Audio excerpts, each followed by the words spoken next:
This was the first picture I took looking outside my doorway before starting my walk to the first day of my wilderness first responder class in Alaska.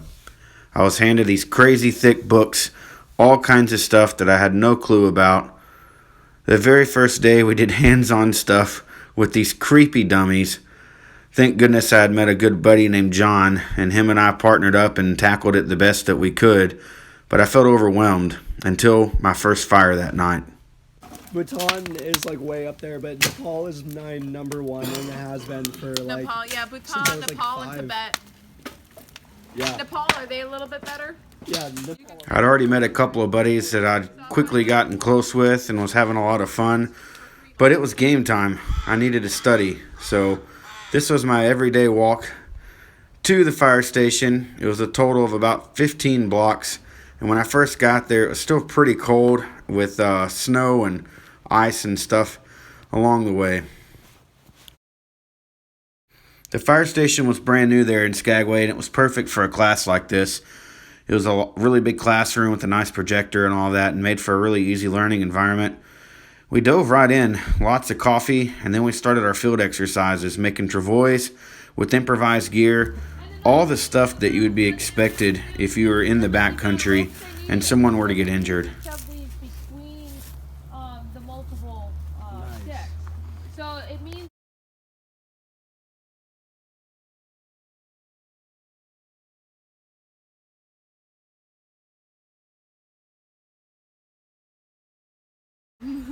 come on up. Oh, didn't do a sling at all. Do you need a sling with this one? No. No, it's just the bone, the hand, and it. All the birds like crunching together and stuff, and birds going like crazy. But yeah. Eyeballs is always bad. Okay. Stay focused, Burton. Stop looking for chaga just because you're a patient. This was funny because my beard made it a challenge to get the neck brace on. The instructor was happy. In this next picture, I'm taking lead of the situation, and it was a pretty serious training exercise with the back brace and doing spinal assessment. The biggest challenge in all this was just figuring out how to maneuver people and get people in position as to moving them out or carrying them out, because the terrain is so rugged there. But I think it really helped provide more hands-on training and more examples as to what we were going to be getting into.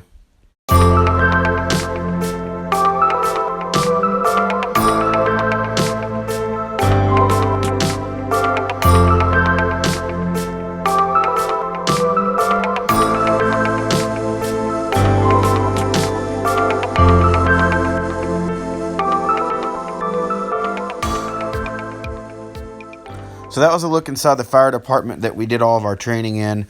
And these are mountains that I would always get to see on my walk back into town for lunch or to just go hang out for a little while.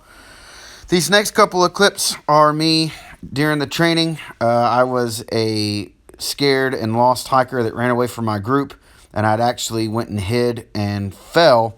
And we got to use Hera, the search and rescue dog, and it was awesome. So we completed some more training using different types of backboards and implements to get people out. Unfortunately, I just didn't record a lot of video because it was a lot of work and it was constantly being busy. But this was kind of what the area that we would train in and hike in and all that. We would spend every day in the afternoons going out to a location and being set up with our incident and trying to figure out solutions as to what happened.